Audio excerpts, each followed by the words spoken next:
A-कार्बोस is oral hypoglycaemic agent. अब क्योंकि hypoglycaemic agent है तो हम इसको यूज़ कर सकते हैं in the treatment of diabetes mellitus। अब इसके एक्शंस क्या हैं? It delays carbohydrate absorption from the intestine. Intestine में जितनी भी कार्बोहाइड्रेट्स होती हैं वो एब्जॉर्ब होकर अल्टीमेटली ब्लड के अंदर आती हैं और ब्लड ग्लूकोज के लेवल्स जो हैं वो इंक्रीज करते हैं। सो अगर किसी तरह हम एब्जॉर्प्शन ही रोक दें तो ब्लड ग्लूकोज लेवल जो है वो कंट्रोल हो जाएंगे, जिसे हम कहेंगे कि हमने डायबिटीज़ mellitus को ट्रीट कर लिया। अब ये काम किस तरह करता है? जो गट होती है उसमें डिफरेंट एंजाइम्स होते हैं। इन्हीं एंजाइम्स में से दो एंजाइम है अल्फा ग्लूकोसाइडेज और दूसरा हमारे पास है पैंक्रियाटिक अल्फा एमाइलेज। ये इन दोनों एंजाइम्स को जाकर ब्लॉक कर देगा, इनके एक्शन को हिंडर कर देगा। तो जब अल्फा ग्लूकोसाइडेज जो है वो ब्लॉक हो जाएगा, नॉर्मली इसका फंक्शन होता है स्टार्च और ओलिगोसैकेराइड्स को कन्वर्ट करना, उनकी ब्रेक डाउन कराना into further small glucose moieties that are easily absorbable into the blood। अब जब ये एंजाइम ही ब्लॉक हो गया है तो उसकी वजह से ये ग्लूकोज जिन्होंने ब्लड में एब्जॉर्ब होना था ये भी अब हिंडर हो जाएंगी, जिसकी वजह से ब्लड ग्लूकोज लेवल जो है वो फॉल कर जाएंगे। So acarbose is an oral hypoglycaemic agent that is used to treat the diabetes.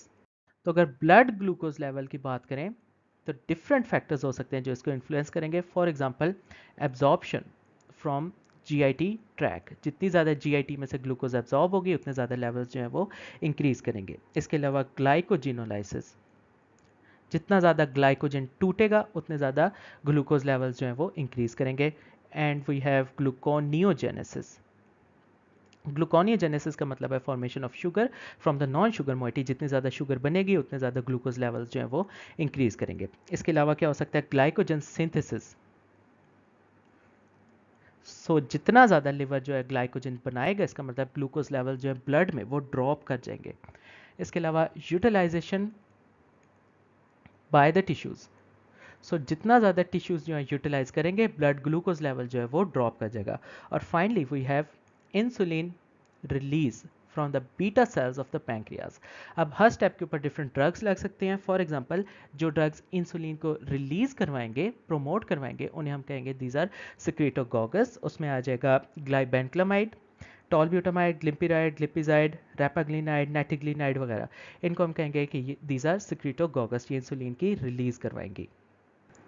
इसके अलावा जो एब्जॉर्प्शन होनी थी इंटेस्टाइन में से कुछ ड्रग्स इसको भी इनहिबिट करेंगी और इस ड्रग को हम कहेंगे A-कार्बोस। अब A-कार्बोस क्या करेगी? This is alpha glucosidase inhibitor and it will inhibit the absorption of the glucose from intestines. उसके अलावा हम मेटफॉर्मिन्स भी दे सकते हैं। अब मेटफॉर्मिन्स क्या करेंगी? ग्लूकोनियोजेनेसिस को इनहिबिट कराएंगी और प्रोमोट कराएंगी utilisation by the tissue. Metformins क्या करेंगी? ग्लूकोनियोजेनेसिस को इनहिबिट कराएंगी, टिश्यू सेंसिटिविटी जो इंक्रीज कराएंगी और ग्लूकोज की अपटेक को इंक्रीज कराएंगी। इन्हीं मेटफॉर्मिन्स को हम कहेंगे दीज आर बाइगुआनाइड्स। इन बाइगुआनाइड्स के साथ साथ हम ग्लिटाजोन्स भी दे सकते हैं, जिसमें रोजिग्लिटाजोन और पायोग्लिटाजोन। ये क्या कराएंगी? ये ग्लूकोनियोजेनेसिस को इनहिबिट कराएंगी और उसके साथ साथ यूटिलाइजेशन बाय द टिश्यू इसको प्रोमोट कराएंगी। So these are glitazones, rosiglitazone and pioglitazone. तो इनकी वजह से जो होगा वो क्या होगा? Glucose release from the liver ये डिक्रीज कर जाएगी, मसल्स में अपटेक जो है इंक्रीज कर जाएगी, सेंसिटिविटी जो है इंक्रीज हो जाएगी। उसके अलावा हम इंसुलिन दे सकते हैं। इंसुलिन क्या करेगी? जो ग्लाइकोजिनोलाइसिस था उसको ब्लॉक करेगी, यानी ग्लाइकोजन को नहीं टूटने देगी। ग्लूकोनियोजेनेसिस को भी ब्लॉक करेगी इंसुलिन। इसके अलावा इंसुलिन क्या करेगी? जो ग्लाइकोजन सिंथेसिस होनी थी इसको प्रोमोट करेगी, यानी ज़्यादा से ज़्यादा ग्लूकोज को चेंज करेगी ग्लाइकोजन के अंदर। और फाइनली इंसुलिन और क्या करेगी? इंसुलिन यूटिलाइज करवाएगी ग्लूकोज को बाय द टिश्यूज। ये सारे जो है वो इंसुलिन के फंक्शंस हैं। तो अगर इंसुलिन के फंक्शंस को समराइज करेंगे तो क्या होगा?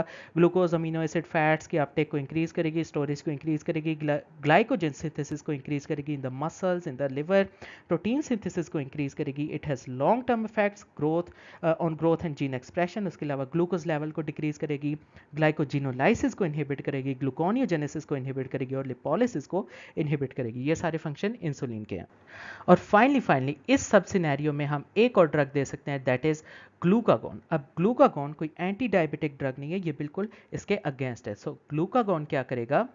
This is going to increase the glucose level, ये बिल्कुल ऑपोजिट करेगा, ग्लूकोज लेवल इंक्रीज करेगा, ग्लूकोनियोजेनेसिस करवाएगा, ग्लाइकोजिनोलाइसिस ज़्यादा प्रोमोट कराएगा, इसके साथ साथ ग्लूकागोन की वजह से हार्ट रेट इंक्रीज हो जाएगा, हार्ट की जो फोर्स ऑफ कंट्रैक्शन है वो इंक्रीज हो जाएगी और ग्लाइकोजन सिंथेसिस जो है वो डिक्रीज हो जाएगी। So glucagon is exactly the opposite of insulin. Acarbose की अगर फार्माकोकाइनेटिक्स की बात करें, it is metabolised in the GIT by bacteria and digestive enzymes, half life इसकी 2 आवर्स है। क्लिनिकल यूज़ क्या है कि अगर टाइप 2 डायबिटीज़ मेलिटस बाकी ड्रग से ना कंट्रोल हो रही हो तो हम ए कार्बोज दे सकते हैं। टॉक्सिसिटी साइड इफेक्ट्स में जीआई डिस्कम्फर्ट, फ्लैचुलेंस और डायरिया वगैरह आ सकता है। तो अगर एंटी डायबिटिक ड्रग्स को हम समराइज करें तो उसमें सबसे पहले इंसुलिन आएंगी। इंसुलिन्स में रैपिड एक्शन में लिस्प्रोस्पार्ट और ग्लूलिसिन, उन्हीं इंसुलिन्स में शॉर्ट एक्टिंग में रेगुलर इंसुलिन, उन्हीं इंसुलिन में जो इंटरमीडिएट एक्टिंग है उसमें एनपीएच, एनपीएच का मतलब है न्यूट्रल प्रोटामीन हैगिड्रॉन जिसे हम आइसोफेन इंसुलिन कह सकते हैं, और लॉन्ग एक्टिंग इंसुलिन्स में आएंगी ग्लाजिन, डेटामियर और डेग्लूडिक। उसके अलावा कुछ और ड्रग्स हैं उन्हें हम कहते हैं दीज आर सिक्रेटोगोगस, यानी ये इंसुलिन की सिक्रीशन को इंक्रीज कराएंगी। और इन ड्रग्स में आ सकती हैं सल्फोनाइल यूरिया। सल्फोनाइल यूरिया हमारे पास दो हैं, फर्स्ट जनरेशन और second generation.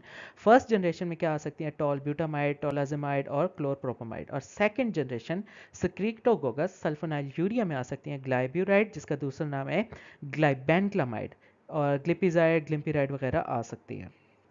Then we have meglitinides. Meglitinides में रैपाग्लिनाइड और नेटिग्लिनाइड आ सकते हैं।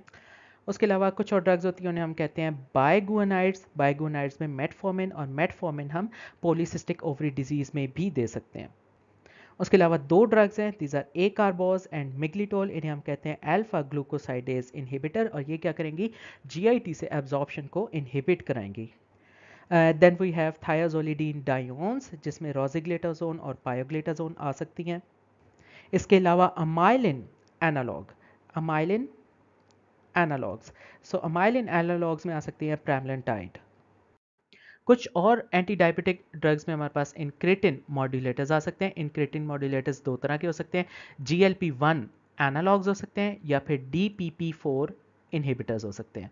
DPP-4 का मतलब है डाइपेप्टिडाइल पेप्टिडेज इनहिबिटर। अगर GLP-1 एनालॉग्स को देखेंगे तो उसमें एक्जेनाटाइड, लायराग्लूटाइड, एल्बिग्लूटाइड और ड्यूलाग्लूटाइड आ सकते हैं। और अगर DPP-4 इनहिबिटर्स की बात करें तो साइटाग्लिप्टिन, सेक्साग्लिप्टिन, लाइनाग्लिप्टिन और विल्डाग्लिप्टिन आ सकते हैं। Then we have finally another group of the drugs which are called SGLT2 inhibitors. अब ये ड्रग्स क्या करती हैं, ये ड्रग्स यूरिन में से ग्लूकोज को एब्जॉर्ब नहीं होने देती, जिसकी वजह से ब्लड ग्लूकोज लेवल जो है वो ड्रॉप कर जाते हैं। और इसमें क्या आ सकते हैं, कैनाग्लाइफ्लोजन, डैपाग्लाइफ्लोजन, एपाग्लाइफ्लोजन और एप्राग्लाइफ्लोजन।